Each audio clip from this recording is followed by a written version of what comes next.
जय भीम साथियों। डॉक्टर भीमराव अंबेडकर भारतीय समाज के महान नेता, समाज सुधारक और भारतीय संविधान के प्रमुख निर्माता थे।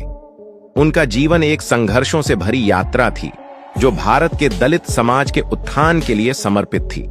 अंबेडकर ने भारतीय समाज में व्याप्त जातिवाद, असमानता और भेदभाव के खिलाफ संघर्ष किया और अपने विचारों और कार्यों से भारतीय समाज को एक नया दिशा दी। उनका योगदान आज भी भारतीय राजनीति, समाज और कानून में महत्वपूर्ण माना जाता है। डॉक्टर अंबेडकर का प्रारंभिक जीवन। भीमराव अंबेडकर का जन्म 14 अप्रैल 1891 को मध्य प्रदेश के महू में हुआ था। वह अपने माता पिता की 14वीं और अंतिम संतान थे। वे एक मराठा परिवार में जन्मे थे, जिनकी स्थिति उस समय दलित अछूत वर्ग में थी। उनके पिता रामजी मालोजी साठे एक सैनिक थे। उनका परिवार भारतीय समाज की वर्ण व्यवस्था में निचले पायदान पर आता था। डॉक्टर अंबेडकर अपनी स्कूली शिक्षा सतारा में ही कर रहे थे। दुर्भाग्यवश डॉक्टर अंबेडकर की मां का निधन हो गया। उनकी चाची ने उनकी देखभाल की। बाद में वह मुंबई चले गए। अपनी स्कूली शिक्षा के दौरान वह अस्पृश्यता के अभिशाप से पीड़ित हुए। भीमराव अंबेडकर ने अपनी प्रारंभिक शिक्षा महू और फिर मुंबई से प्राप्त की।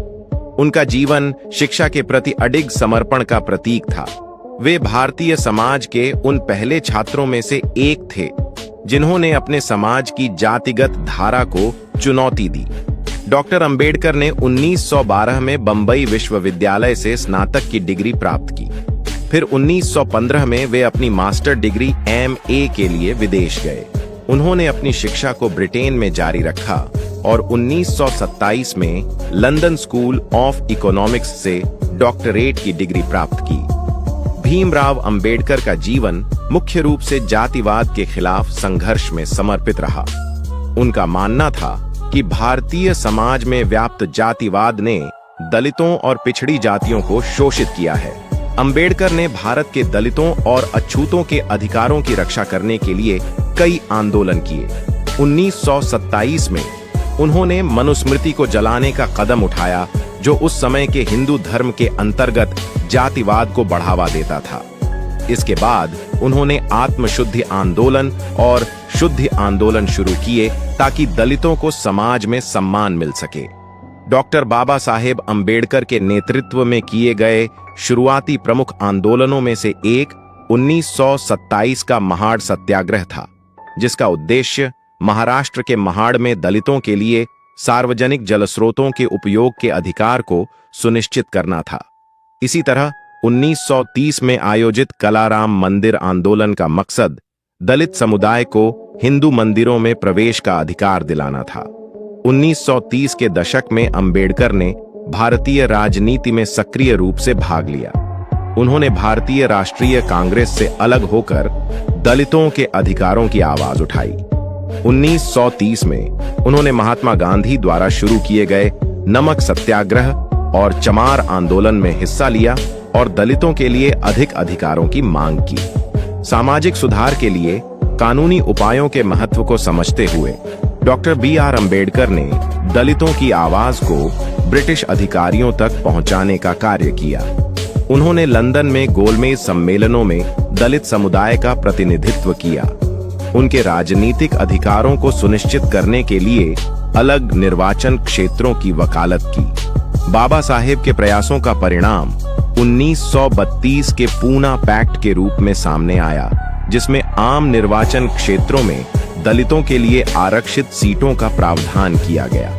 डॉक्टर भीमराव अंबेडकर ने 1924 में स्थापित अपने दलित वर्ग शिक्षा समाज के माध्यम से कमजोर वर्गों के छात्रों को शिक्षा का अवसर प्रदान किया। उन्होंने छात्रावासों, रात्रि स्कूलों, पुस्तकालयों और अन्य शैक्षणिक गतिविधियों के जरिए उन्हें पढ़ाई और साथ ही आजीविका कमाने में सक्षम बनाया। डॉक्टर भीमराव अंबेडकर का सबसे महत्वपूर्ण योगदान भारतीय संविधान के निर्माण में था। भारतीय संविधान सभा में उन्हें संविधान का मुख्य लेखाकार चुना गया था। डॉक्टर अंबेडकर ने संविधान में समानता, स्वतंत्रता और बंधुत्व के सिद्धांतों को समाहित करते हुए यह सुनिश्चित किया कि संविधान भारतीय समाज के सभी वर्गों को समान अधिकार प्रदान करे। अंबेडकर का संविधान भारतीय लोकतंत्र की नींव बना और आज भी यह भारतीय संविधान के रूप में दुनिया भर में सम्मानित है। Doctor B R. अम्बेडकर ने औपचारिक राजनीति में अपनी पहली बड़ी पहल के रूप में 1936 में इंडिपेंडेंट लेबर पार्टी की स्थापना की, जो दलितों और मजदूर वर्गों के हितों का प्रतिनिधित्व करती थी।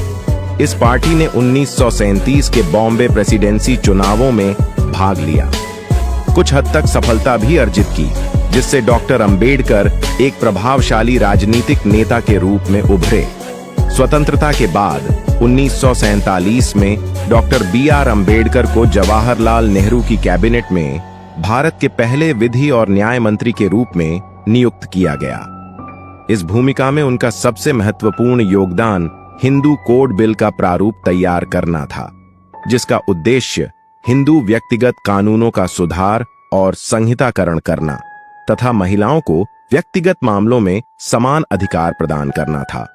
हालांकि यह बिल संसद में पारित नहीं हो सका, जिससे निराश होकर डॉक्टर अम्बेडकर ने 1951 में नेहरू मंत्रिमंडल से इस्तीफा दे दिया। 30 सितंबर 1956 को बाबा साहेब ने अपने पूर्व संगठन अनुसूचित जाति संघ को बर्खास्त करके रिपब्लिकन पार्टी ऑफ इंडिया की स्थापना की घोषणा की। हालांकि नई पार्टी के गठन से पहले ही 6 दिसंबर 1956 को उनका निधन हो गया। Doctor B R. अम्बेडकर की बौद्ध धर्म में रुचि उनके करियर के प्रारंभिक दौर में ही विकसित हो गई थी, जब उन्होंने विभिन्न दर्शनों और धर्मों का गहन अध्ययन किया। 1935 में नासिक के येवला में आयोजित एक प्रांतीय सम्मेलन में उन्होंने पहली बार सार्वजनिक रूप से घोषणा की, मैं हिंदू धर्म में जन्मा हूं, लेकिन हिंदू के रूप में नहीं मरूंगा। 14 अक्टूबर 1956 को डॉक्टर अम्बेडकर ने नागपुर में आयोजित एक विशाल सार्वजनिक समारोह में औपचारिक रूप से बौद्ध धर्म अपना लिया। इसके बाद उन्होंने अपना शेष जीवन बौद्ध धर्म के प्रचार प्रसार में समर्पित कर दिया। डॉक्टर अम्बेडकर का व्यक्तिगत जीवन भी संघर्षों से भरा हुआ था। वे दलित समुदाय के सबसे बड़े नेताओं में से एक थे, लेकिन उन्हें व्यक्तिगत रूप से भी जातिवाद और भेदभाव का सामना करना पड़ा। अम्बेडकर का विवाह रामा भीमाबाई से हुआ था। बाद में उन्होंने सावित्री बाई से भी विवाह किया। उनकी पत्नी सावित्री ने अम्बेडकर के समाज सुधार के कार्यों में पूरा सहयोग किया।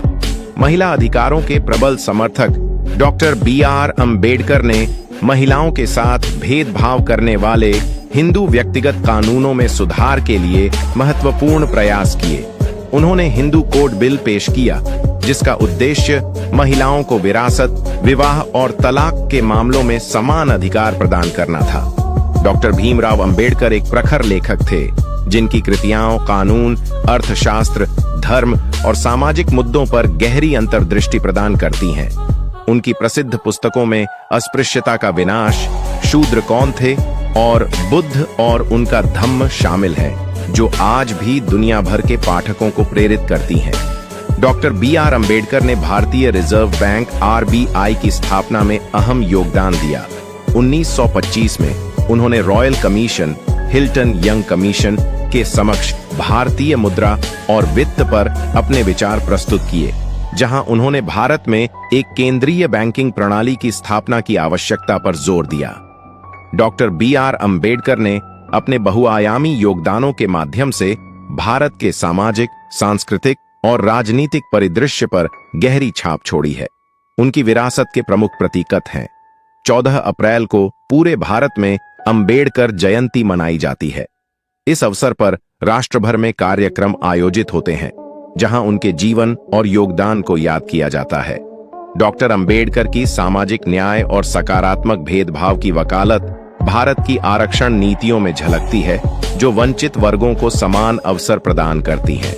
भारत के विभिन्न शहरों और कस्बों में डॉक्टर अम्बेडकर की मूर्तियां सार्वजनिक स्थानों की शोभा बढ़ाती हैं। साथ ही उनके सम्मान में कई संग्रहालय, पुस्तकालय और स्मारक भी स्थापित किए गए हैं। डॉक्टर अम्बेडकर के विचार और सिद्धांत आज भी कई राजनीतिक दलों की नीतियों और विचारधाराओं को प्रभावित करते हैं। विशेष रूप से हाशी के समुदायों का प्रतिनिधित्व करने वाले दल उनके सिद्धांतों को अपने एजेंडे में शामिल करते हैं। डॉक्टर अंबेडकर का जीवन और कार्य साहित्य, कला, संगीत और सिनेमा के लिए प्रेरणा स्रोत बना है।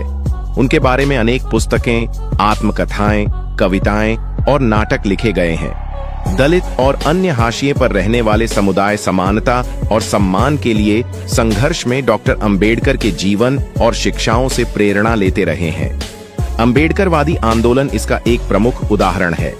देश भर में कई विश्वविद्यालय और कॉलेज डॉक्टर बी.आर. अंबेडकर के नाम पर स्थापित किए गए हैं, जो उनके शैक्षिक योगदान को याद करते हैं। डॉक्टर अंबेडकर के विचारों को जन जन तक पहुंचाने के लिए सेमिनार, कार्यशालाओं और अध्ययन मंडलों का आयोजन किया जाता है। स्कूल और कॉलेज में उनके सिद्धांतों पर आधारित कार्यक्रम आयोजित किए जाते हैं। डॉक्टर भीमराव अंबेडकर का जीवन एक प्रेरणा है। उन्होंने भारतीय समाज को शिक्षा, समानता और सामाजिक न्याय का पाठ पढ़ाया। उनका संघर्ष न केवल दलितों के लिए बल्कि पूरे भारतीय समाज के लिए था। उनका योगदान भारतीय संविधान, भारतीय राजनीति और भारतीय समाज के सुधार में अनमोल रहेगा। डॉक्टर अंबेडकर ने जो सपने देखे थे, वे आज भी पूरे भारत में प्रेरणा का स्रोत बने हुए हैं और उनका आदर्श आने वाली पीढ़ियों के लिए एक मील का पत्थर रहेगा। अंबेडकर का स्वास्थ्य कभी अच्छा नहीं रहा। वे अक्सर बीमार रहते थे। कई सालों तक डायबिटीज और उच्च रक्तचाप जैसी बीमारियों से जूझते रहे। 6 दिसंबर 1956 को केवल 65 वर्ष की आयु में डॉक्टर भीमराव अंबेडकर का निधन हो गया। उनका निधन भारतीय समाज के लिए एक अपूरणीय क्षति थी। उनकी मृत्यु के बाद लाखों अनुयायी और उनके समर्थक उनके योगदान को याद करते हैं और उनकी शिक्षाओं पर अमल करते हैं। आज की वीडियो में बस इतना ही। बाबा साहेब पर बनाया गया हमारा ये वीडियो कैसा लगा, आप हमें कमेंट करके जरूर बताएं। दोस्तों, आज की वीडियो में बस इतना ही। इस चैनल पर मैं सिर्फ बाबा साहेब के जीवन से जुड़ी छोटी बड़ी सभी जानकारी लेकर आता रहता हूँ। यदि आप बाबा साहब को पसंद करते हो और इनके बारे में और अधिक जानना चाहते हो, वीडियो को पूरा देखने के लिए धन्यवाद। उम्मीद करता हूँ आपके विचार भी बाबा साहब की तरह अच्छे होंगे।